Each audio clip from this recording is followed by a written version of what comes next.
So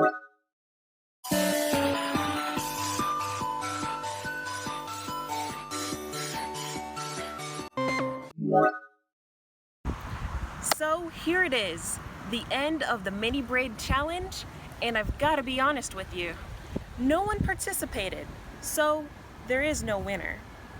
I know you're probably wondering, well, what was even the prize? Well, the special thing that was near and dear to my heart is this styling brush. I love this brush because you can adjust the bristles and it's heat resistant, which makes it perfect for straightening your hair and detangling it. I understand that my channel is relatively small, but I still have this brush that I don't need. And I also wanted to give back to the viewers who are supporting me at this current time.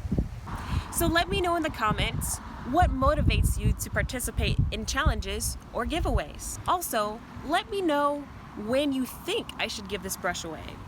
Any feedback will be greatly appreciated. I'll be checking the comment section to see what you have to say. Make sure you share some of my videos. You know, the more support we have, the more I can support you with new content and new giveaway prizes. Thanks for watching. Until next time.